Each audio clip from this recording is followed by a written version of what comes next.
Bitcoin is close to becoming worthless. Let's go.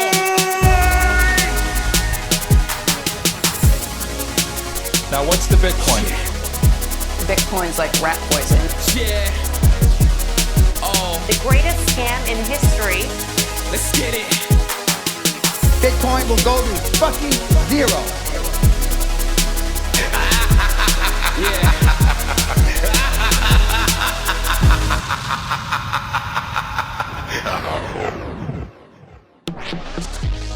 Alright, you ungovernable misfits. I'm your host, Max. Everybody knows that Bitcoin is useless, worthless, and doomed to fail. But what if everyone's wrong? What if it's the system that is doomed to fail? Join me as I speak to some of the brightest people in the space and slither to the deepest, darkest depths of the Bitcoin rabbit hole.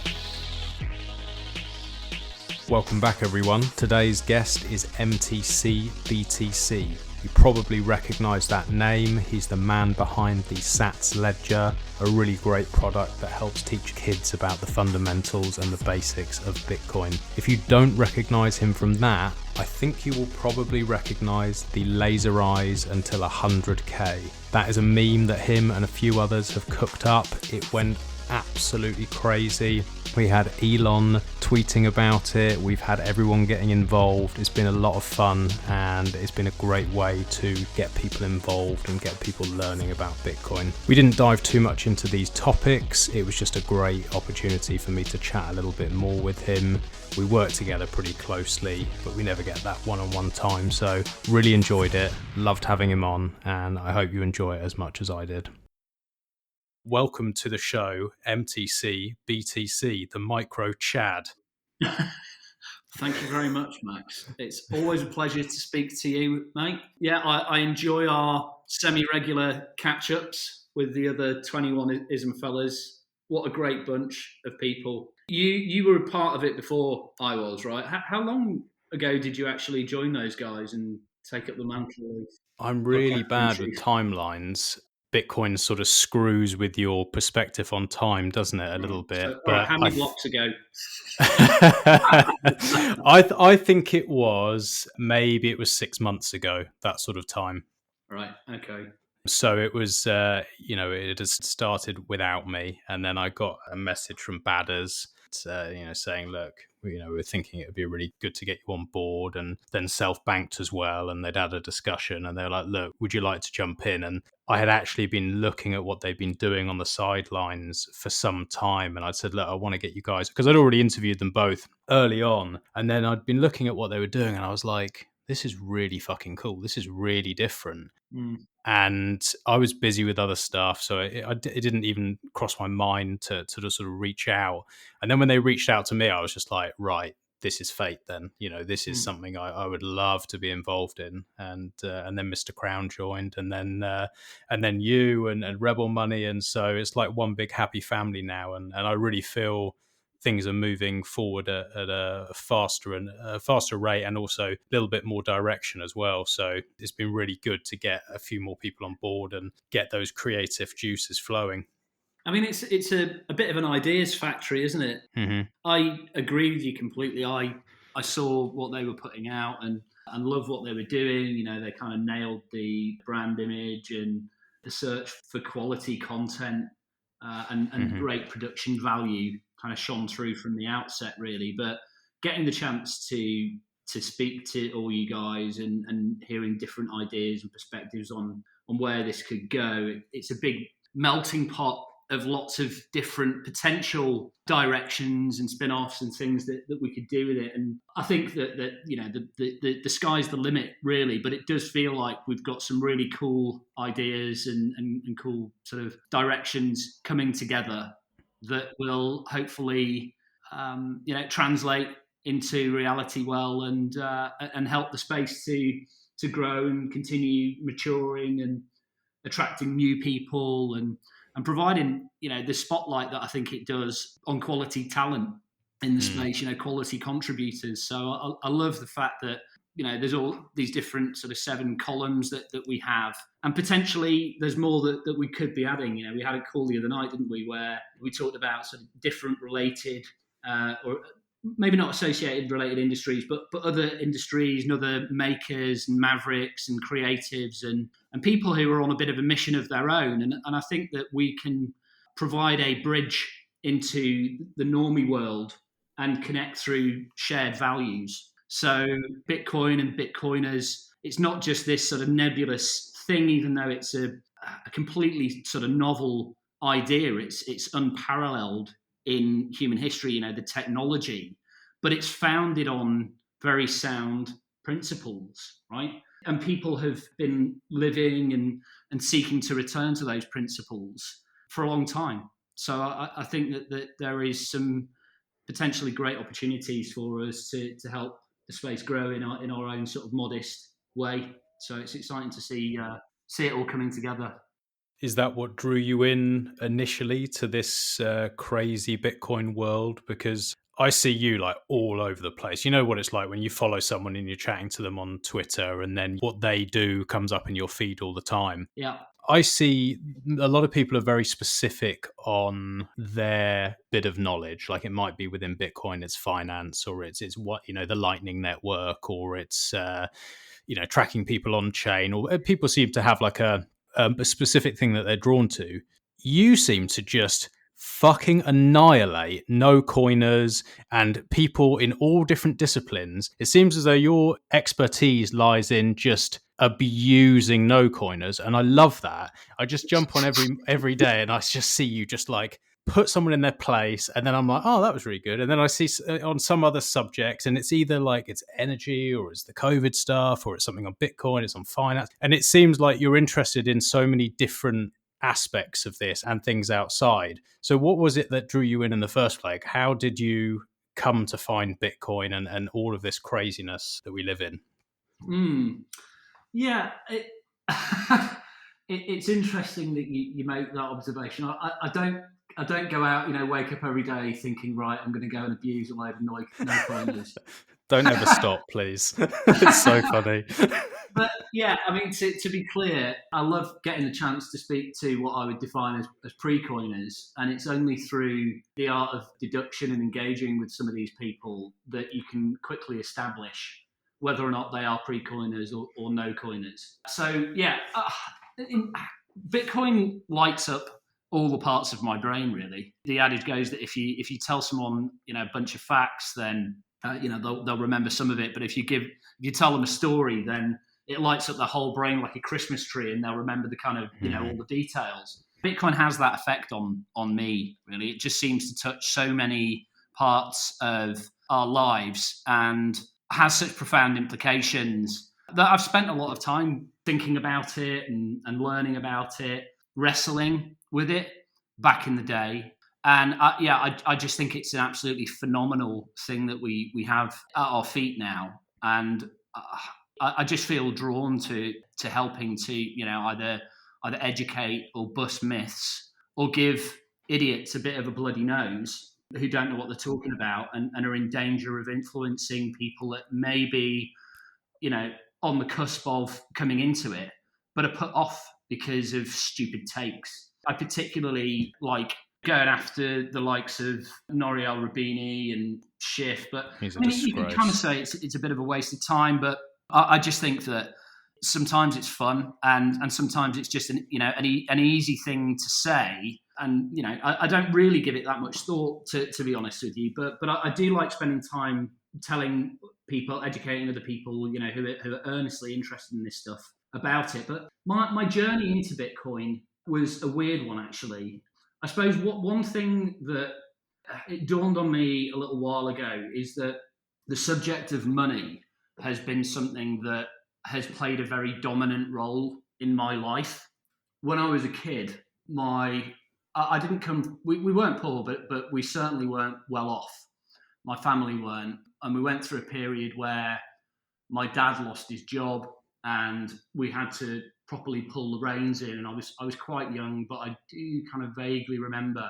But I certainly remember us struggling for a while, and And I also remember having vivid dreams about money. It had such a significant effect that I can still remember the dreams that I had.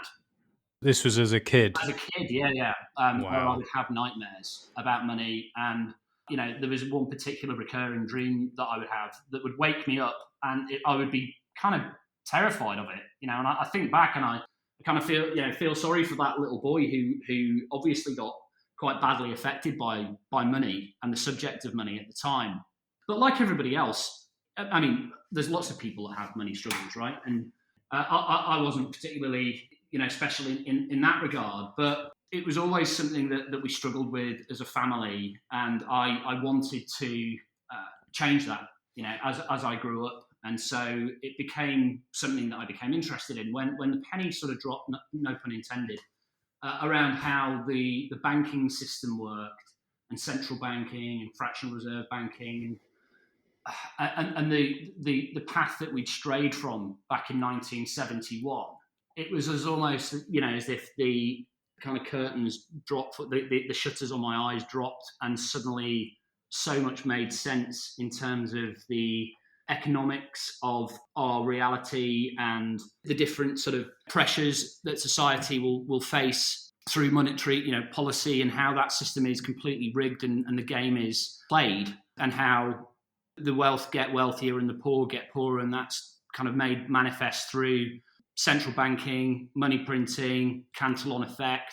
And you never get exposed to any of this on TV. There's never any discussion of it. Nothing substantial anyway. Mm-hmm.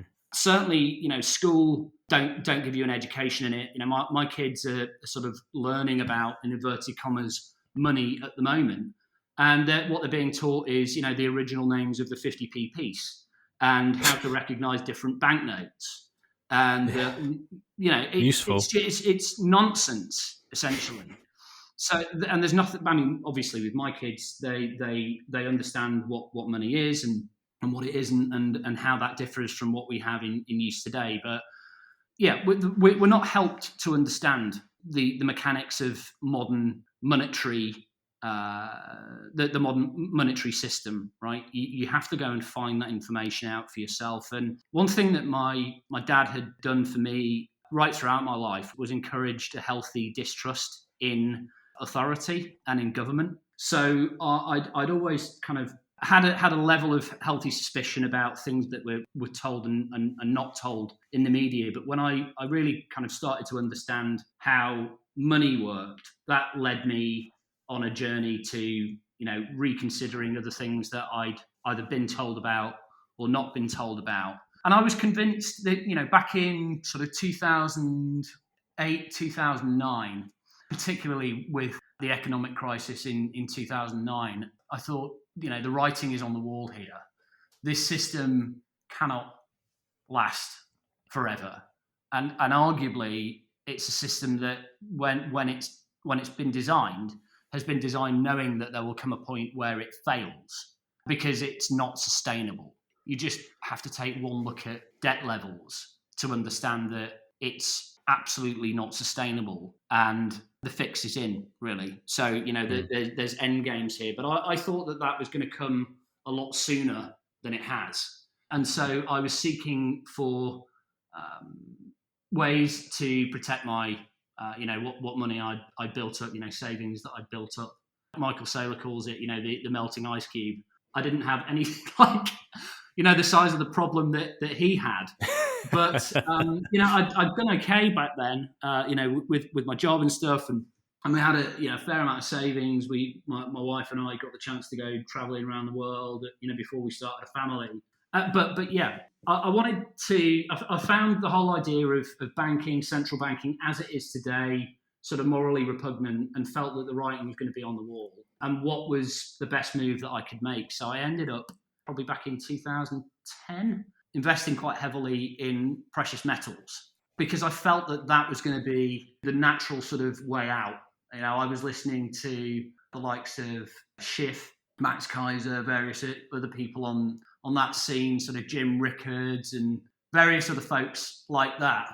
And they made convincing arguments. And Bitcoin wasn't on my horizon back then. Obviously, we all know that it was 2009 where the Genesis block got mined and Bitcoin really kind of kicked off in earnest. But I don't know anybody who knew about it back then. Maybe Adam Back, but Nick Szabo. But obviously, it wasn't a thing for everyday. It was so people like niche. me. It was not approachable, I think, is the thing. Like, Right. you had to be one of very, very few people that had such specific knowledge Yeah. to even conceive of the idea. There was no education. There was none of what we have now. So, I don't think anyone can be blamed for that. Yeah.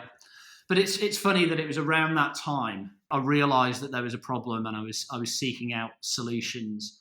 So I placed my bets and kind of forgot about it. But I think I first came across Bitcoin when Max Kaiser probably mentioned it, and it was possibly even watching Kaiser Report when he had John Matonis on there, and they were talking about it as it was a dollar per Bitcoin, right? Bitcoin was at $1 per coin. And my God, I wish I'd got into it then. But as with most people, you don't get into it in the first introduction, right?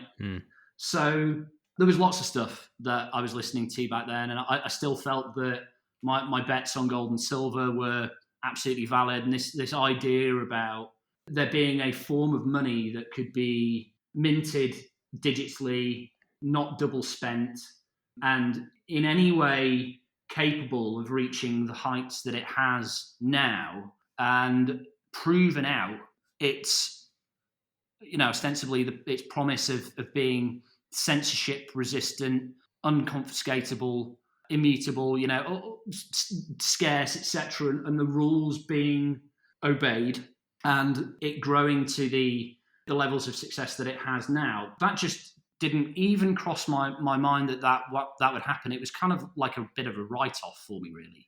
I've spent a lot of time tinkering around with computers, but I'm not a techie. But every keyboard's got Command C and Command V in it. So if I can copy and paste a digital photo or words from one screen to the next, then really is this form of digital money actually going to be fail-safe as far as that kind of thing is concerned, and all the other different challenges that Bitcoin had to navigate in its amazing architecture and operation for the last 12 years. I just didn't think it was viable, really. But it kept being mentioned, and so it kept tweaking the antennas, and eventually I capitulated on my curiosity, and I thought, it may not go anywhere, but it's at $30 now, and I had the chance to get it in at $1, and I'd have done all right if I'd done that. But maybe it goes a bit higher. We'll see.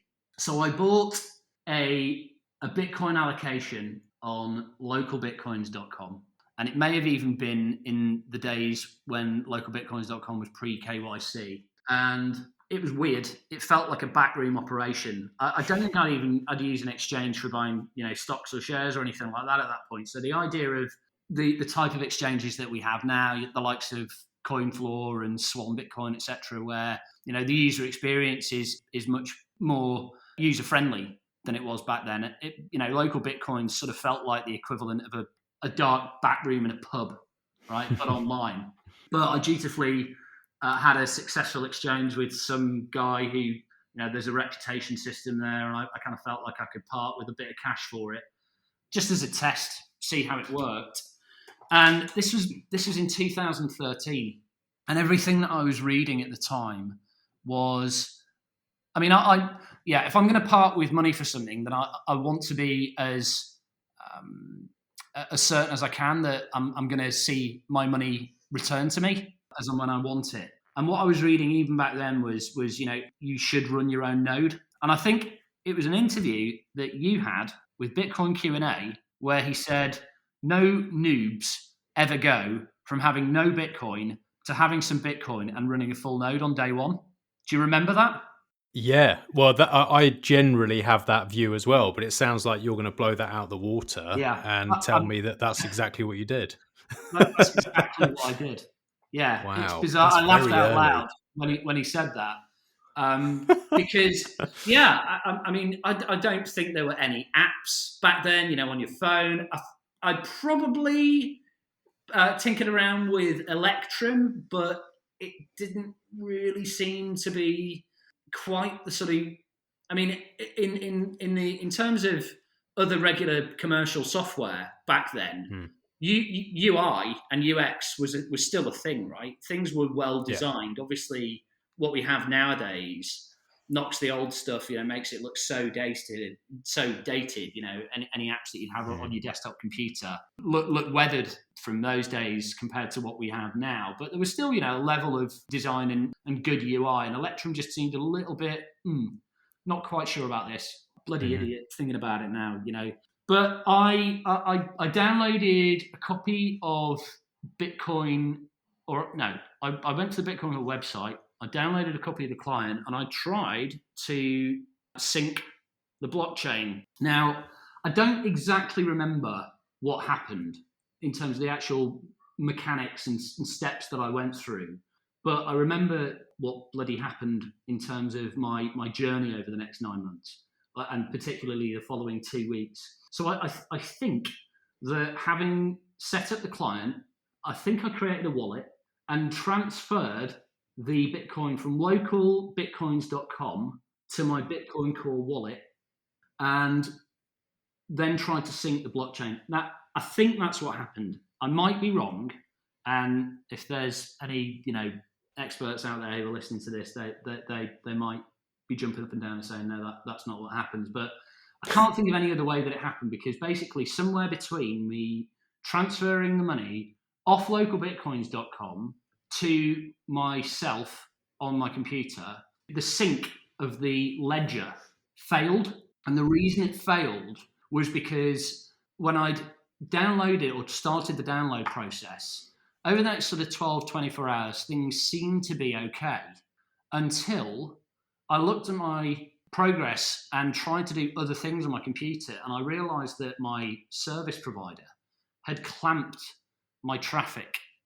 Really? Yeah, they clamped my traffic down to something like 24 kilobits a second. I mean, I spent 2 weeks essentially trying to get my internet connection working again, because I don't know whether it was, a deliberate. Obviously, I don't think that it was. They knew what I was doing. It may have been that they saw or they were seeing a highly unusual amount of traffic coming through my connection compared to normal, and that maybe triggered some kind of alert and maybe some kind of interruption trigger. But I mean, I don't know. God knows. But what I do know is that I couldn't do anything. Loading up even the most simple web page, sending emails, forget it. Just nothing was working for me. And at the end of that 2 weeks, the install had effectively corrupted. I've still got that old computer, and I've still not been able to figure out how to get Core working on that. Right, something happened. Right, and it may have been something on my computer as well. It could actually be that. So that was the test for me. Right, that was the test. It's like, okay, I'll just see how this goes, and if it works for me, then great. But because it corrupted and it all fell apart, I thought, oh, bloody hell, if this happens for me, and I'm not a technical guy, but I'm not, my mother-in-law, God love her, either, right? I have a certain degree of technical competence, but I'm no Bitcoin Q&A, for example, right? I'm no Jimmy Song. Well, I don't know. At that time, doing what you did, whether you managed to do it or not, is pretty ahead of the curve, I have to say. It was not like it is now. You didn't have guides. You didn't have a simple user interface. It's not like you had Umbrel or something like that. That sounds like quite a complicated thing to try. So I would certainly not have been able to. I mean, I wouldn't want my story to put anybody off running a node, but we could maybe talk about that separately. I run Umbrel now, and it's brilliant. If that had been available back then, my life would be very, very different now. But I've only got myself to blame, really, because had I spent a bit more time giving a shit about it, it wasn't a lot of money that I'd invested. But if I'd spent a bit more time, I could have taken the risk. I could have actually just kept the keys, my coins on localbitcoins.com until I figured out what to do properly. There could have been lots of things that I'd done differently. So, shit happens. You move on. And I'm lucky, in one respect, because even though I forgot about it, I ended up being able to get, I recovered my private keys, but that wasn't until 9 months later. In the intervening period, I thought, sod this, Bitcoin's never going to take off. If this is what I need to do to secure my stack, and it's failed for me, and the network providers had this massive issue with me trying to download whatever it was at the time, 150 gigs ledger, then it's not going to scale, right? That was my experience. I'm just thinking, and I felt it was rational at the time to think, well, this can't really take off if you're going to expect people to download a file that a major internet service provider aren't happy about you downloading. So I wrote it off. And over the next 9 months, I saw it go from $30 to $900. And I'm like, oh my God, right? Suddenly what I've invested in it went from nothing to a fairly decent amount of money. So I then figured out that a way to recover my wallet. So I'd managed to create a wallet.dat file as a backup. I think at the point at which I'd installed the client, so I could, I'd created a receive address, but obviously, I can't remember exactly how it worked, but the long story short is that I was able to recover the keys to blockchain.info. I figured out a way of doing it there, and that was 9 months later. And I thought, okay, I've missed a lot of upside here. Maybe it's worth me exploring some of these other things. And in 2013, there were shit coins. And I thought, if this happens to Bitcoin, then why is it not going to happen to other things? And there was things like Quark, which its unique value proposition was that it had 7 different layers of encryption, and I think there was Feathercoin and a load of other bags of shit, basically, that were there to dupe people out of their money. And the founders were getting obviously stinking rich, picking up loads of easy money from people who had the same idea as me that, we've missed the Bitcoin boat. Let's try and get rich with some of these other coins. You said that there wasn't the kind of setup guides and the apps that we have available now that back then. Your podcast wasn't around then, Max. We didn't have the sort of content and education infrastructure. There were people like Max Kaiser and one or two others. But I think in order to get the best quality content, you'd have to go to things like Bitcoin meetups and conferences and all that kind of stuff. And I wasn't down for that. I had a family, and so I was just trying to find things and piece things together. I didn't find Andreas back in those days. I know he was very active. There were various others who were very active, but I managed to stitch enough of this, or find enough of the Bitcoin pieces to retain an interest in it, despite the fact that I played about in the shitcoin casino and got my fingers burnt. I did manage to gather enough of the story of what Bitcoin offered and what it was potentially becoming to pique my interest. And between then and 2017. I had sort of toing and froing interest, waxing and waning interest in it. Again, life just kind of taking over. I was busy on a number of fronts with my family and job and one or two other things as well. And again, back then, I'm not thinking for a second that it's going to get into, 5 figures or where we are today. But, I was in it still for the potential for NGU. And it was only really when I'd heard enough of the story to start to get my head around the fact that this wasn't just, something that was there as a speculative asset and a way of people becoming ridiculously wealthy in a short period of time, that this was something that actually protected our savings from nefarious actors, provided you with a non-inflatable form of wealth preservation, and the ultimate form of sovereignty that has, so many kind of different benefits besides.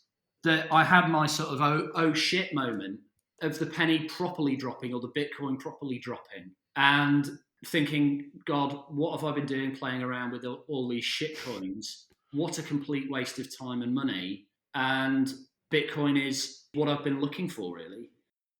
That moment when that happened, can you put your finger on something that you read, something that you thought about, something that made that penny drop? Can you go back to and think to something that just made you go, oh, fuck? Like you're saying, this is not just a way to get rich. This is a way to change the world, because that's such a big idea. It's such a huge, crazy thought. It's something that I would have thought would probably stay with you. Is it one thing, or was it just like you managed to get some time to dig into to it for a while, and then it just came together? I think it was probably in 2017, but that was such a crazy. I don't remember the precise moment, but I think. Let me think about this. Yeah, I mean, it not answering your question directly, but having seen the bull market run in 2013, but as a spectator sitting outside the stadium who'd lost his ticket, right, but hearing the crowd roaring from the inside had quite an impact on my psychology at the time. And then seeing it play out again, but this time in 2017, but not as an outside spectator, but as a player. Not a big one. I don't mean that, in any grand sense, but somebody that was able to actively participate in it was just incredible, and I think that drove my interest further. I kind of maintain that the biggest appeal for most people to come into this, whether you are the most ardent libertarian idealist or not, is the NGU. At this point, it seems to be 100%. the NGU, and that was the case for me, and I think particularly so because not only had I tried to chase losses in my shitcoin casinoing, which I'd obviously made, right? I'd gone into various things thinking this looks like it could be a good contender and what have you. I was also chasing losses on other fronts as well. So I'd made big bets on precious metals that hadn't quite played out. Well, I mean, what I bet on gold ended up being okay, but silver was just a complete horror story for the last sort of 10 years or so. But there'd been a few other things kind of conspiring in my life as well that kind of made me. Let me think about how do I put this. I made some bad financial decisions and kind of felt as though I was going to be sort of in a position where I was not going to be able to provide for my kids the kind of life that I'd wanted to have as a kid, where they didn't have any money worries, right? They didn't have nightmares about money like I did, right? I just kind of I wanted to create a life for myself and my family where they didn't have those kinds of money pressures. And so that was that, as I mentioned at the start, that had a big impact on me as a child. And seeing how some of the plays that I'd made back in the early part of the last decade hadn't quite panned out, but then seeing Bitcoin really kind of coming into its own, that drove a large part of my interest into looking back at Bitcoin more seriously and trying to get my head around what exactly this thing was. It was probably after that I really earnestly sought to figure out what it is I'd put some money into and whether it was really going to play out and pan out as something that was sustainable and was on the path that I think it's on now to become, our next reserve currency or not. As I'd said, even though I made a small allocation back in 2013, I was still super keen to figure out whether or not I was able to get that money back. I don't just want to throw money away. I don't have money to burn. So the fact that I'd seen a really healthy return on what I'd managed to invest in it prior to the 2017 bull run, and into the bull run, that made me take a much more serious look at it. And it was then that, I started reading books on it. And I mean, now you've got, brilliant authors like Nut and Saif Deen and Bobby Breedlove, etc., who are just fabulous resources who've come into the space now. I don't remember who it was back then, to be honest with you, Max, but I have a kind of wide-ranging taste in lots of things. I'm happy to get my teeth stuck into new subjects that interest me, and I just consumed as much as I could on the subject, and it was an output of that process that made me sort of realise we were onto something incredible here. But I mean, just even understanding like basic concepts such as proof of work. Some people will have exposure to what those sorts of terms mean early on, but I think probably the point at which I kind of went, oh shit, this is actually just really simple, and I can see why proof of work is so important, was with Nuts Van Helm's book, Sovereignty Through Mathematics. Yeah, that's a great book. And really great book. Yeah, I love that book, and I've recommended it to others as well. As a great sort of orange pill, and it's just having those sorts of Nuts a fab writer. I really like the guy. He's a brilliant part of the community, but just a great writer as well. And the way in which he kind of sees and is able to break down elements of Bitcoin and why they're important is a fabulous thing to behold. So, that kind of thing really helps. And to be honest with you, I'm still learning about it, Max. I think we go out, into the world to, and promote what Bitcoin is, and we end up sort of sharpening our own understanding, right? Iron sharpens iron, you get pushed back, and it makes you think about why you have certain beliefs or why you've made certain points about it. And I don't think that process will ever end. I hope it never ends, actually. It won't. The staggering bloody work of genius that Satoshi has put together is really quite the thing to behold, and the NGU is a complete added bonus. Yeah, like you say, that time. So when you were like really digging in, you're like, okay, hold on, this is more than I thought it was, and you started to really focus in those laser eyes on really what this thing is and trying to understand it.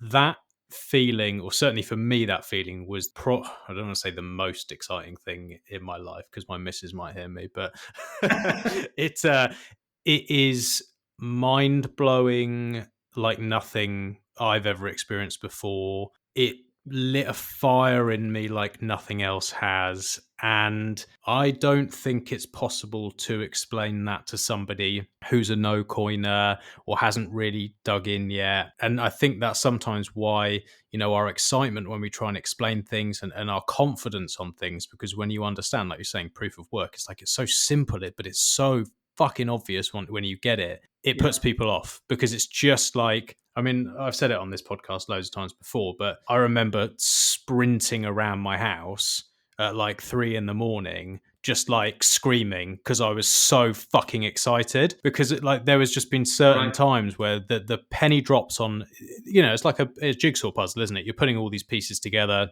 and there's so many of them, and they're in so many different disciplines. But there are several times where something drops and you just go, oh, I thought this was massive, but it's even bigger than I thought. And then it happens again, and then it happens again, and then it happens again. It does never stop. And I think that's where the addiction lies for people who have these sort of brains that do like to dig in further and do like to understand the mechanics of how the world works and do like to question things. And, I can tell that is very much how your brain works. And no, you're going to be doing this for the rest of your life. I think you're going to be digging in and learning for the rest of your life. Yeah, I hope so. And if it's not about this, then it'll definitely be something else. And when we get to a hyper Bitcoinized world, I think there's going to be plenty of other stuff for us to dig into and use, going forward. But it's funny. It is something that it's such a big idea. Again, you have to push back on the established kind of order, the status quo of what you should be thinking about today, right? Which is, current affairs, what's on the news, things that the media and mainstream culture are trying to push onto you. That's what most people have spent their entire lives only thinking about. Mm-hmm. There's not been these sort of big ideas that represent colossal change, because colossal change, unless it's ordained by the likes of the WF, and what we have at the moment with these great reset fuckers. It's people are just kind of encouraged to watch the idiot box and get their information from a select number of news feeds, and the internet's obviously massively changed that. And there was a path dependency there as well for Bitcoin of the internet, coming first, and telecoms infrastructure, etc., cryptography, and all that kind of good stuff. But it is such a big idea, and it pulls on so many different areas that there's something for everybody to chew on if they're not familiar with it. If you can kind of meet people where they're at, and introduce them to the right kind of part of it, then that for me is a good way of orange pilling them. One of the issues that I think we have, I don't see it as my job to change it, by the way, but just kind of chewing the fat here. When I got into this, everything that I was hearing was you need to run your own node, and if you want to properly protect your keys, then that's what you should be doing. And I duly kind of took that on board. And because I fucked it up, that ended up putting me off. And I think that there's a danger of that, still today. Fanaticism to doing things well, and maybe I shouldn't call it fanaticism because it's a slightly loaded term, but people who promote best practices to everybody are potentially doing a bit of a disservice, because not everybody is ready to spin up their own full node, even that there's great options now available. Even if you're planning on just dropping 100 quid into Bitcoin, you don't want to then have to spend 150 quid on a fucking node. Right? No, it makes no sense. It doesn't make any sense. No. And I'd be interested in actually knowing at what point you think that threshold gets crossed. It's very personal. I mean, Right. For example, I didn't run one for the first year and a half-ish that I was in, but I also didn't send any transactions. Right.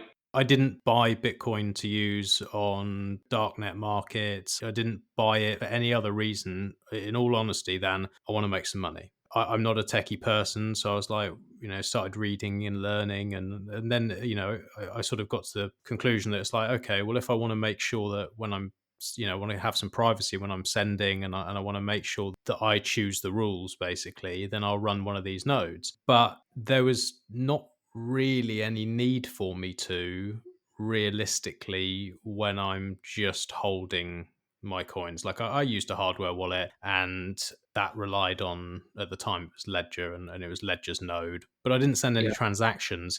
I think you're right. There's not a need to run one straight away, and people will just get confused and scared, and it depends what someone wants. Someone who just wants to store their value, and they're like, oh, well, I don't want to move it, I don't want to send it, I don't want to do anything, I just want to hold it for 10 years. Probably don't need a node. Being completely honest, they just don't need one. But there's a lot of other people that do, and it's just about making it accessible for them, and not putting them off, and not telling anyone what they should do with Bitcoin. It pisses me off no end to have anyone who comes in and says Bitcoin is not for payments. Fuck off. Anyone who says if you're using it just for store of value and you're not using it for payments, you're doing it wrong. Also, fuck off. Bitcoin can be whatever the person who owns it wants it to be. That's the whole point, is that you decide what you want to do with it. So trying to put it into some specific box, it's just a bit stupid, really, in my eyes. Yeah. I agree with you there. It's got a different use case for everybody. I got to speak to Yellow, IC Offender, on Sunday. How did it go? Yeah, he's a great guy. He's bloody funny. The stuff that he puts out is just hilarious. Yeah, and he had a different story to me, right? So I'm about, I find central banking and the modern kind of banking system morally objectionable, and a cause of so much grief in our society now. I really understand how much of a plague central banking is on the world. Fundamentally Marxist institutions that somehow seem to carry, a label as like a capitalist engine, and they're anything fucking but. And the way in which, that has just led to systematic reallocation of wealth in our society, larceny, right, grand theft from the populace to the kind of ruling kleptocracy. I wanted to just exit that. It was for me as much, if anything, and I kind of, there were things about Bitcoin back in the early days. I when I bought some, I didn't give up everything to play in the shitcoin casino. It was probably like a 20% allocation to shitcoins, thinking that I was going to do well, but obviously that didn't pan out. You live and learn. But it was a kind of vote against that system, really. It was a vote that it has a kind of one-to-one mapping. They didn't get the chance to operate their fractional reserve fraud with my cash because I'd taken it out of the system. So that was is good enough reason, if any, for me. But it got validated by the MGU. I'm not going to lie. But when you speak to people like IC Offender and what he went through in Greece, with austerity, where the economy was essentially kind of ravaged, and he knew people who had businesses destroyed, people who were killing themselves, government policy and monetary policy and all the rest of it.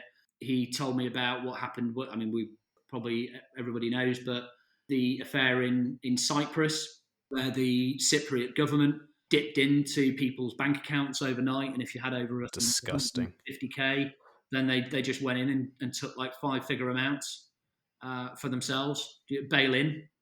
They called it, right? And I think I read I read what Ben Mesrich's book, Bitcoin Billionaires, where he talked about that episode as well, and that was quite a big wake up call for a lot of Bitcoiners at the time. And he kind of had a ringside seat, being from Greece. It's just over the water from Cyprus, and that's kind of his origin story. You look at what Jack Mallers is building with Strike, and the stories that he tells with what's happening in El Salvador, and people getting Western Union transfers and having to essentially take their lives into their own hands and just pray that they don't get beaten up when they walk out with an envelope of cash stuffed in their jacket, which is a regular occurrence, right? And likewise, people in Argentina, in Venezuela, Zimbabwe, go back through history as well. I mean, there's other countries that are I couldn't name, but it's a regular occurrence, right, of hyperinflation where currencies get destroyed. I mean, we have inflation here. The CPI figures are obviously a complete fabricated joke. There was something called the Chapman Index, which unfortunately is no longer available, but it was up until recently, and it represented a more accurate view of how inflation actually was stacking up. And you're talking sort of 15-20% cost of capital, as Saylor calls it, right? Because the cost of keeping money in your bank and not having it in assets that appreciate is around 15-20% a year, because the price of everything from property to anything else that you need to buy or spend your money on that represent real kind of outlays for you to live. Forget malleable foodstuffs that might be in the center aisles of a supermarket. We're talking about real things here. The real cost is growing sharply each year, and then it's impoverishing people. But the point being is that there's a different reason to get into Bitcoin for everybody. It has something to offer from everybody. The value proposition is not one thing. I mean, you can probably just distill it down into, it's fully self-sovereign, it's non-inflatable, it's censorship resistant, it's immutable, etc. Then when you actually start to kind of boil it down, you realize that there's use cases for so many different people, right? And where this then goes with new technical developments as the network kind of grows and has this build out of second layer solutions like Lightning and what Strike are doing, you kind of think, oh my God, we're at the beginning of something really, really amazing here. And it's incredible to think. And the thing that pisses me off, right, the most in this Bitcoin community, and is kind of partly what drives me to being such a toxic arsehole sometimes. Me is, you see the likes of Nouriel Roubini and Professor Steve Hankey, and I mean even idiots like Raoul Pal, right, who have got their own sort of version of the shitcoin casino now with his crypto vision stuff. It is that they're well, actually, maybe that's. I think he actually does get some of it. I just think he's really misguided. But with people like Nouriel, Incentives. Yeah, absolutely, yeah, incentives. So he's not an idiot, but I think he's short-sighted because this can change the world, and he's fucking around with shitcoins. Exactly. How much money do you really need if you've got family and you've got children and people who are going to be on this planet after you've gone? What the fuck are you doing messing around with that shit? Yeah. Do you think he gets it? I think he gets it. I don't think he's that stupid. I think he's a smart guy. Like, people will say, oh, no, he's an idiot. I don't think he's an idiot. I also think, like Schiff, I think he gets it as well. I think he holds a stack of Bitcoin. It's just incentives. They're going to make much more money shilling shit coins on some platform to people who don't know any better, and none of us know any better. I'd have bought the shit coins when I first came in. I did. You did. I think almost everyone I speak to did. And it's easy to misinform people. It's so complicated. It's so difficult to wrap your head around. And it's so different to everything we've ever known before that it's easy to just say, oh, well, here's Bitcoin, but buy my shitcoin. And that's what he's doing. And he's probably stacking Bitcoin. And if he is doing that, which I think is more likely than just him being a complete idiot, I lose respect for him, because I think, you've got the chance to do something great here, and instead you're just being a greedy arsehole. But that is how a lot of people behave, unfortunately. I'm more in the camp that I think he's an idiot. I think he's smart in respect of his kind of understanding of macro finance, but I just don't think he gets Bitcoin at all. I think he's in it kind of purely for the NGU, and he spent time studying the charts and all the rest of it. Yeah, I lean more towards idiot, but I think whether he's an idiot or he's doing it on purpose, he's certainly not doing a bloody service to the people that somehow find their way into his crypto vision thing and take anything that he might say seriously. So yeah. Either way, fuck you, Raoul Pal. Either way, fuck you, Raoul. But yeah, it pisses me off that we still see time and again idiots like Schiff and Roubini, or bad actors, let's call them, right? Who may well get it, actually. They may well understand what this represents. And they are, deliberately being obtuse and keeping people away from Bitcoin and trying to shake out holders of it. They're doing a disservice to the people who actually fucking need it, right? Yeah. This isn't like a luxury good now. This offers something that could help to, I kind of don't want to overstate it, but really kind of financially emancipate and liberate a hell of a lot of people. I mean, actually, yeah, it could. I probably couldn't overstate it when you make that kind of statement against the backdrop of central banks and what that's doing to the world, and what the likes of the World Bank and the IMF are doing, right? Mm-hmm. It's such a phenomenal opportunity that we have, and an incredible network that we have, that people like that who just say, oh, bubble, bubble, bubble, are just the absolute scum of the earth for me at this point, because they have no excuse not to understand it at this point. Everybody's heard about it, have done for, known about it for many years now, right? 2017, it really kind of rose into prominence, I think, particularly. Everybody's had the opportunity to learn about it and get their head around it. And, even though I think we have institutional schooling that doesn't promote critical thinking. And so if you kind of got into Bitcoin early and found, principles that I kind of like living my life by early in spite of the school system, then you're a bit of an outlier. But the quality of the content that's now available and the prominence of some figures in the space that you can just, sit in front of a screen and watch and kind of fully digest and hear these ideas being played out in really simple terms and juxtaposed against the existing system. It kind of feels to me like there's very little excuse for you not to know what Bitcoin represents and how much of a good thing that is.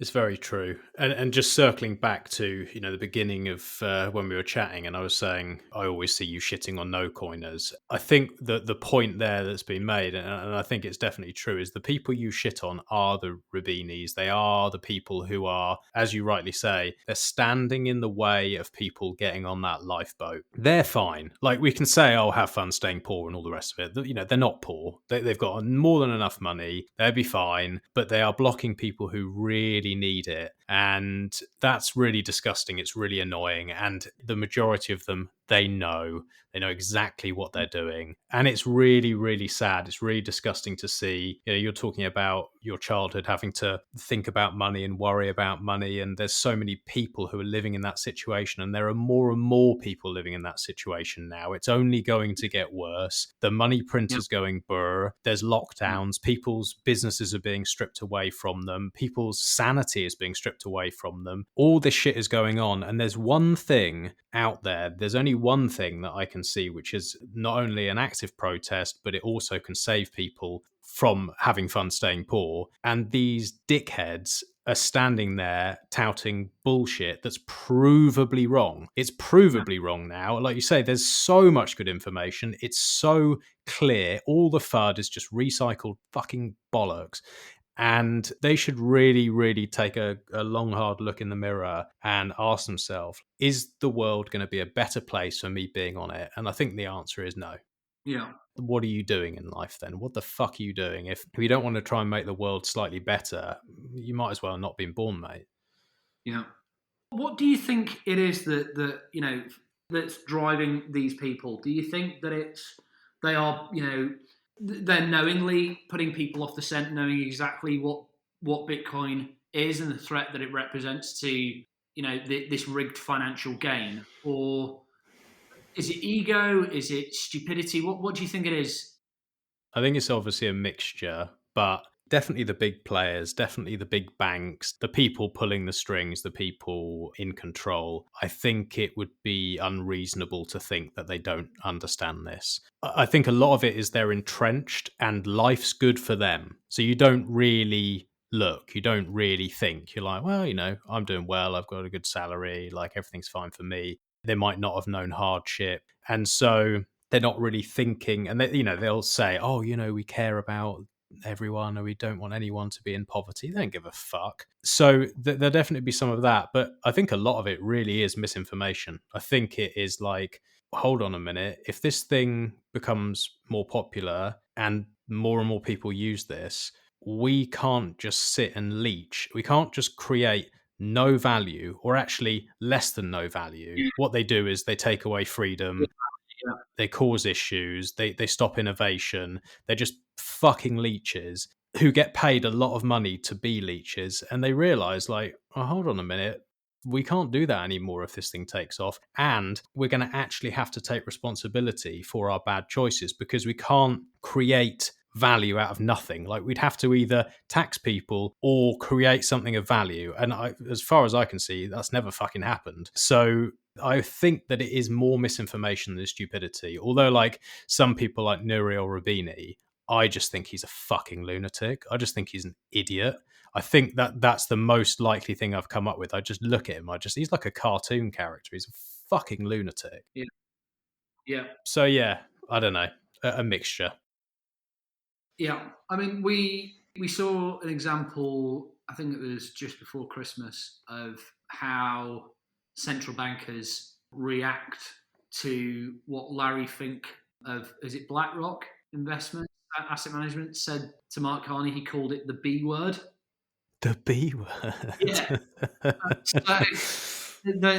He interviewed Mark Carney, and towards the end of the interview, he said, "Now, I know Mark probably doesn't want to kind of doesn't like me talking about the B word, referring to Bitcoin. But let's spend 5 minutes on it."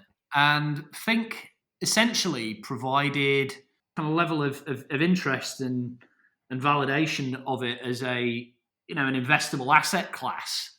It's a masterclass for anybody studying body language, right? Seeing how Mark Carney twisted squirmed and bit his nails and touched his face and rested on his chin and in his cheekbone and just shuffled his bum around the seat as Fink's talking about Bitcoin. So that to me, these guys must have spent a lot of time thinking about it to the point where it's making them deeply, deeply uncomfortable. And then you see the kind of output of that thinking on the face of Christine Lagarde, Madame Prune, and her sidekick Lady Cantaloupe, Janet Yellen, who come out and say their 2 cents worth about Bitcoin. And Madame Prune said the plebs might, if they have a way of escaping, they will essentially use it, right? And we need to cut off that means of escape. Very telling. Unbelievable, actually, to hear that kind of comment come in. People who are crazed in their desire for power and control, and who see freedom and other optionality for normal people as escapes and threat vectors for them. I mean, that's what they should do, because the system that they have designed, and which I imagine they are in the process of thoroughly redesigning in a bigger, badder and bolder way, going into this Great Reset idea and the alliance of that with central bank digital currencies. They need total control. I think CDBCs will effectively provide them with. And the thing that I think keeps me sane is hearing how, or just understanding how the mechanics of Bitcoin are essentially resistant to centralized forces and bad actors. And, that for me just drives and validates the business case for Bitcoin further still. I don't know, how do you see things playing out from here, Max, on that front? I think it's very, very unlikely that the people who are in control of the money and in control of the rules will ever do anything to create more freedom for the citizens. Yeah. I think they genuinely hate normal people. I think they only care about power. They only care about control. They will do anything they can to misinform the population, to keep them stupid, to control them, to put them into a situation where they're going to have to comply, so they get their cut bucks, so they get it into their new wallet that they're going to have. And if you break rules, or you try and start your business, or you do anything that could create more freedom, they're going to make your life very, very difficult. I think they lose, but I do think they're going to put up a fight. I don't think it's started yet. What about you? Do you think we've really seen any moves from them yet? Well, yeah, I do. And I've kind of seen since 2007, I think I kind of mentioned earlier, my eyes sort of being open to how our money system works and what have you, and that kind of leading me into other areas as well, and kind of reevaluating and reassessing what I thought about how other things in society worked. And I think it's been in the post since then that we are heading towards a much more technocratically controlled society. And so it's been with horror that I have seen the events over the last 12 months or so, seeing how that's kind of played and been played by governments everywhere. Well, in many places. Almost everywhere. But in the main, there seems to have been a move in lockstep. And how that is now morphing into, okay, well, we've gone from the 2 weeks to flatten the curve to you're now going to have a vaccine passport if you want to go about your normal life as you did do just 12 months ago. And, we don't need to kind of get into that area in particular, but it is funny how the likes of, is it William Rees-Mogg? Yeah, Jacob Rees-Mogg's father. His book, The Sovereign Individual, which is a mind-blowing, long but mind-blowing read from 20 odd years ago.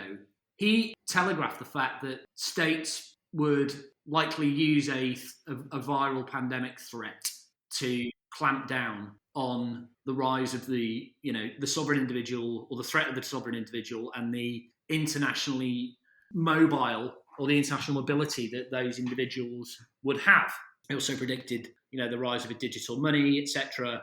He's somebody who, I don't know what his background was. I don't remember, but obviously his son was in politics. I'm guessing he was in politics as well, and knew that the political machine. And so, for like an insider like that to put in black and white back then that he saw the reducing ability of violence-backed bargaining chip of the state, and some, people having international agency and ability reducing state power, and how the state would respond to that.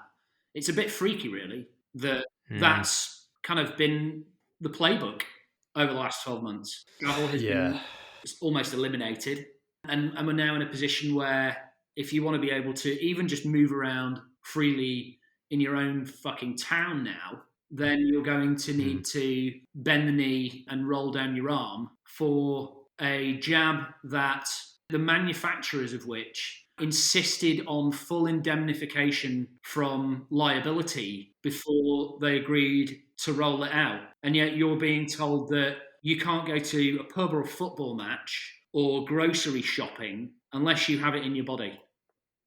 It's fucking disgusting. We all talk about this in our private channels and all the rest of it. It is fucking disgusting. And literally before we had this call, my auntie came over. All of my family, right? They've had the vaccine now. Other than her, she's having it tomorrow.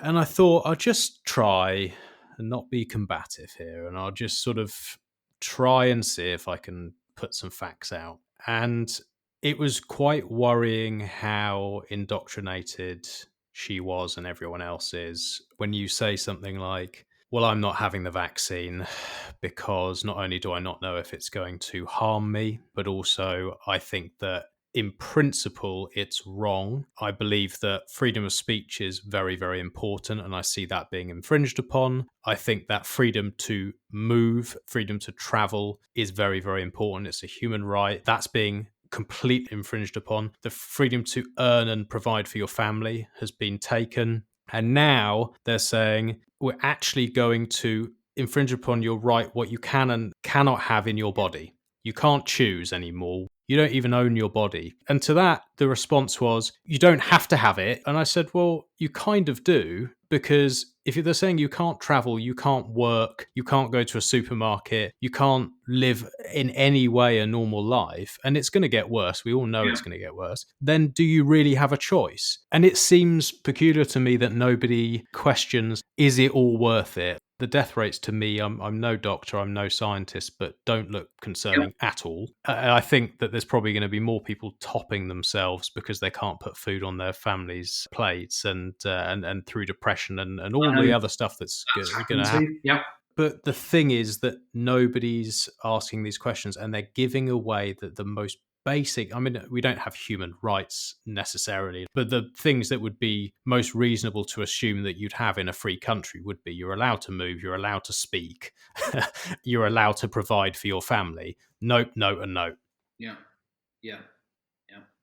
I mean, for me, even if I had no concerns whatsoever about these jabs, and I don't want to kind of split hairs here, but I don't think you can actually necessarily call these things conventional vaccines, right? It's kind of a form of gene therapy. So let's call them jabs.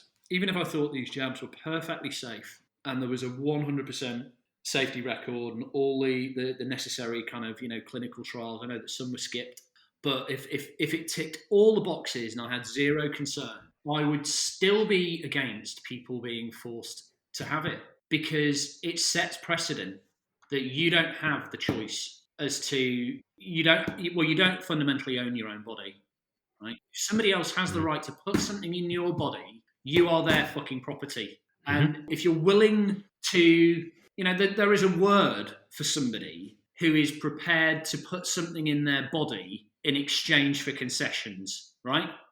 The oldest profession in the book, Mm-hmm. And I think that, by opening that door, you will never get it closed. You've set precedent. The fix is in at that point. So for me, even if it was just, I had no concerns whatsoever, you have to fucking draw the line somewhere. And it's so far past the line. Yeah, we It's are. fucking We are. obscene. I can't help but feel, I hate to kind of label groups of people, but I just think people who are knocking on now, right, the boomers, obviously everybody's been in the same situation for the last year, but you've got, a lot of retired people now who are missing out on the holidays to Benidorm, and they're not getting the chance to go to the bingo and all the rest of it, play golf. And, I understand that, right? And a lot of them, they've been first receivers of this. They're going, okay, well, I'm a priority. I kind of think that generation tends to not be particularly free thinking. Maybe it is like a demographics thing. Maybe it's just a generational thing. You look at the likes of Neil Howe and his fourth turnings and all the rest of it, and how that kind of, apart. His perspective on it, which I found quite compelling. It's a fascinating book. That. But I mean, you can't blame people for wanting to get their lives back. But holy shit, we could well be in a situation where the kind of final gift that the boomers give to, their progeny and the following generations is to just blindly give up their rights to bodily self-sovereignty in order that they can, get back down to Domino's on a Tuesday night.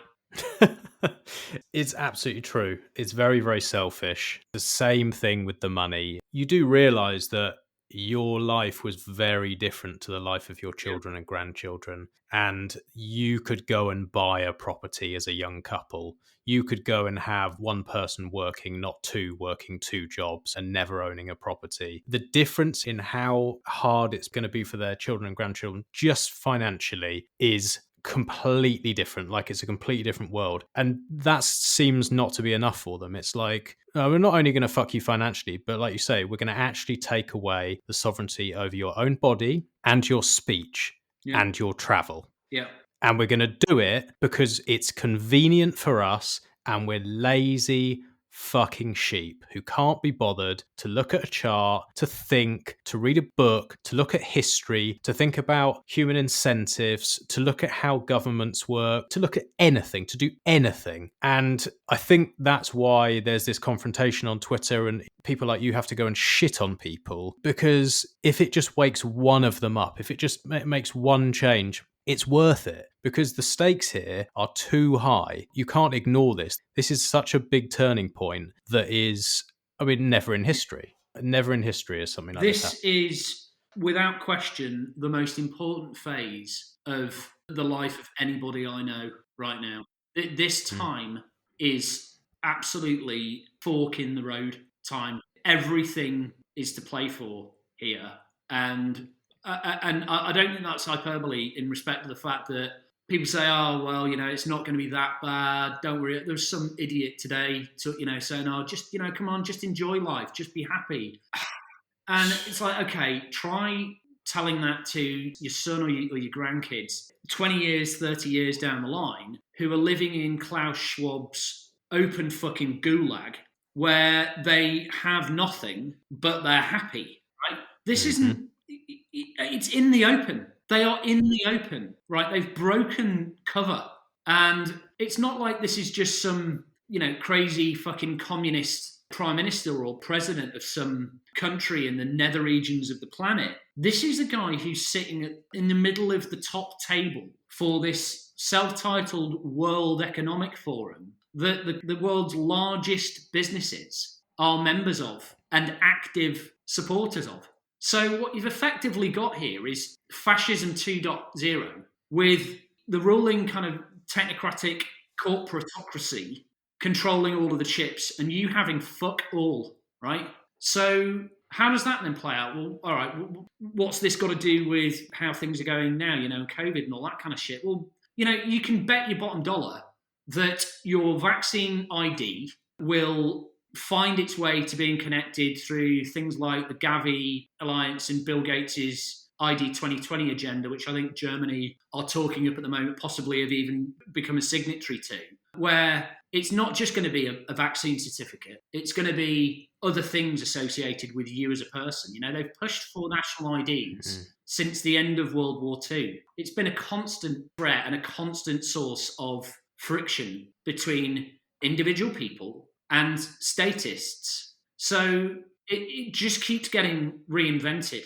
And so now what you have, of course, is if this vaccine passport idea comes to pass, that'll be the thin end of the wedge. You'll then have that tied to other things. And do you think there's a chance that central bank digital currencies are going to find their way integrated into that? Well, you would have to be a complete fucking moomin to not see that, right? Unfortunately, all of Great Britain seem to be complete fucking moomins. Yeah, I mean, I think the level of it's pretty serious time that we're in right now. I mean, I don't want to kind of dwell on that any further because it's a bit of a low note. And the reality is that I'm actually quite optimistic in many respects. The Bitcoin community in particular is a source of great hope for me. Bitcoin itself, you know, it's opened my eyes to the fact that not only are there freedom-loving, intelligent motherfucking, you know, geniuses out there who are working on stuff and have been for a long time and will continue to do so far more effectual in a far more effectual way than I can. And there's a whole load of us, right? I mean, well, I wouldn't put myself in that category, but you know, I'm a Bitcoiner, right? We're fucking everywhere now. Actually, the penny is dropping at a rapid rate. And if it's NGU that's forcing that penny to be dropped, then that's cool, right? Bring it on. Because NGU will continue going up and people will start going, you know, I need to be taking maybe a more serious look at this. And when they start to take a more serious look at it, they figure out what it is. And when they figure out what it is, they see the system and the emperor's zero clothes for what it is, right? So I think that we're in a bit of a race. Technocrats seem to be in a hurry at this point. I think they know the race is on as well. But we know who those fuckers are, right? They're out in the open, but we're everywhere and we're nowhere. You know, when you think about how, well, just looking at how Bitcoin Twitter plays out on a daily basis, yeah? I describe the folks there like shark's teeth. You know, if one gets bitten off or, you know, one comes loose, then you just have another one that rolls into its place, right? And with this laser ray until 100K campaign that we launched like last week, seeing that play out was just mad. And Elon, you know, it reached some pretty heady heights and flew the flag for Bitcoin in a pretty visible way, right? You know, it got to, you know, a senator, a congressperson, it got to Elon, world's richest man. It made its way onto CNBC. It made its way into Slate magazine, Newsweek. You know, a lot of people heard about Bitcoin at that point. A lot of people saw laser eyes. We've even got fake bloody merch popping up already, like within days. It's just crazy to think. And knock off NFTs, believe it or not.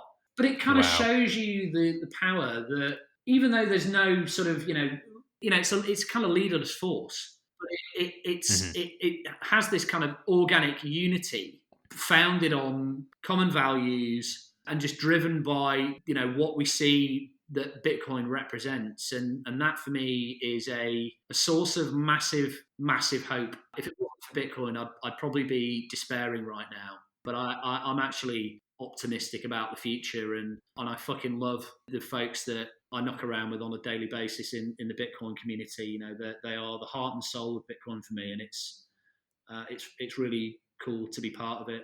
we're very, very lucky to have the people around us that we do. I often think, wow, I'm so fucking grateful that firstly, I found this thing, which is just a beacon of hope. In the darkness, there is just this hope, and there's something that I truly believe in. And also that I get to meet the people that I do. I get to speak to all you boys in 21ism. I get to find people who are thinking outside the box and are not here just for the money, like that's cool, but are here because they're like, do you know what?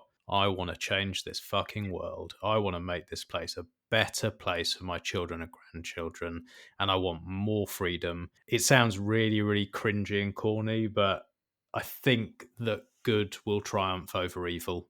I think that we will win. It doesn't have like a leader or a direction, but the direction generally is freedom and truth. And whatever comes out from this Bitcoin community is always freedom and truth. And what's coming from the other people is misinformation, misdirection, control, deceit. It stinks. And once people get a taste of that, once people start thinking critically, they see NGU, they see that it's not just a group of people who want to attack and they're toxic, or actually some of the things that they're saying are pretty reasonable. Maybe we should be thinking about these things. Maybe it is reasonable to want to be able to store your wealth and your value. And maybe it's not right to lose 20% of your purchasing power. And maybe some of the things that are being talked about are wrong. And once they come in and start thinking, I don't think anyone comes out again. And you're saying it's like, a shark, it loses a tooth, another one pops up. It's more than that. This thing is growing at a rapid rate, and like every day I come across someone new with some new content and looking at things in a different way. And we've got the smartest people in the world building this stuff. We have something that people can't argue. Like at the end of the day, if it comes down to facts, we know this is the better system. And we've got, just within 21ism, the creativity, the excitement, the different ways of thinking, collaborating with other free thinkers. All of this stuff it's not a selfish movement. It's about helping each other. Everyone's, very, very kind with their time. There's always someone who's willing to help. And it's just completely different to the outside world. It's completely different to what everyone else is experiencing. And it's infectious. And I think that, it wins. It just wins. And that is, like you say, it's amazing to be part of. Yeah. I mean, when I say like when we lose one shark tooth, that's like maybe one Bitcoiner goes to bed, right? And hands yeah. One, right? Yeah, I agree. Once people come in, they tend not to leave. It's a one-way street, right? I mean, there's some exceptions to that whose names we won't. But, won't bother mentioning. Some ungracious and spectacular falls off horses of people have tried to kind of venture back into shitcoins and felt the wrath of Bitcoin maximalists. But that's another bullish thing for me as well, that there is so much quality content available now, and it's sad in a way, but it's super bullish that there's so much that you'll never be able to experience it all. You'll never get like the spectrum of what Bitcoin is, because everybody's going to have a different perspective on it, and the direction will just grow organically. But I think that the rule set is in, right? The fanboys of Bitcoin, like me, sort of understand what the principles are that it was founded on and what have you, and how that then permeates through, and influences other aspects of your life and your outlook. That then percolates into your content, not just kind of, percolates into your life in lots of ways, but, you're a content maker, right? You put out this great podcast and, you reach lots of new eyes and ears with what you're putting out there. And you've got others, 21ism, you're part of that. You've got Princey, Dan Prince with Once Bitten. We know like other great podcasts as well. And there's ones just popping up all over the place. All the time. In every bloody language, because Bitcoin international, it goes anywhere and everywhere. So, it's going to happen. The idea is out there. The awareness of it, the interest in it, the desire, and the action to actually get some and figure it out more about what it is that you've bought. That's the number one priority for me. The number one thing that I think we need to help people do, before they even understand it, is get some in their hands. But I've not had great experience with gifting people Bitcoin. Although I will. No, they don't value it. How are we doing on time, mate? Do you want to wrap up soon, or? Yeah, we'll start wrapping up. I've just been, I've been babbling more than usual because I've never got a chance to chat to you. So I've just been, it's just been a catch up. I found that when I've gifted Bitcoin to people, rather than get them interested in it to buy it themselves, or just get them to buy it themselves, and they've got some skin in the game, and then giving them what they need to know about, how to find out more about it. I think that's probably the way to go. But when I've gifted it, it hasn't, particularly with older people, it's not had the effect that I thought it would, and it's just kind of almost been forgotten about, which I kick myself for now because I won't see those sats again. A couple of examples. So I went to a family member's, so it's my sister's house a few months back, and I'd been banging on about Bitcoin so much that she had a glass jar at the dinner table that said no talking about Bitcoin and no talking about COVID. Fine, £5, right? And she'd written this on a bloody sticker and put it in the middle of the dinner table. So obviously much hilarity ensued.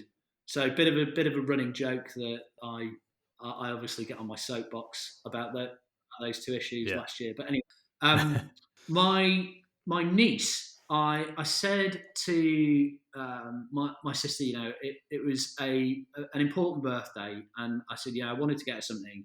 What did she think I should get her? And she said, well, get her some nice jewelry or something, And I said, but she said, what do you want to get her? You decide. And I said, well, to be honest, I want to buy some Bitcoin, right? That's what I think's important.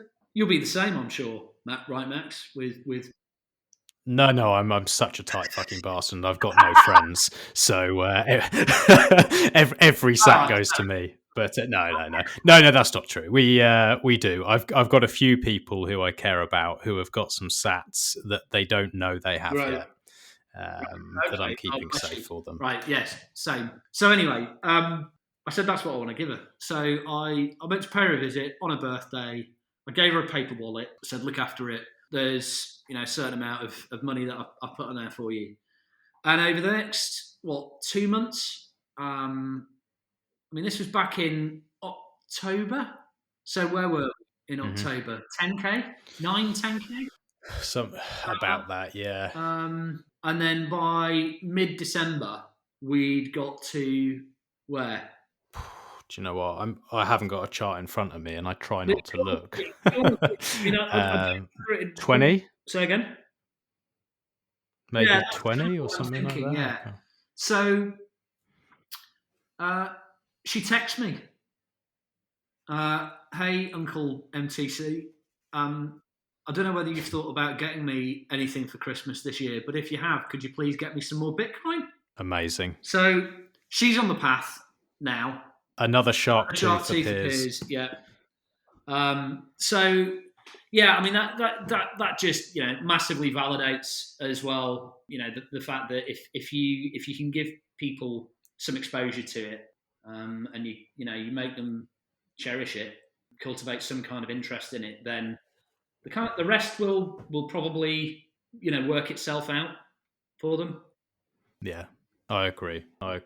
Well, listen, it's been really, really good to chat to you and just shoot the shit. And it is a real pleasure to work with you and all the other boys in 21ism. It's very, very exciting. And it's just cool to have people who are forward thinking and not afraid to put new ideas out there. So, yeah, thanks for coming on. Thanks for being a part of all that. And thanks for shitting on all these no-coiners and amusing me every day. Mate, it's an absolute pleasure. Pleasure speaking to you.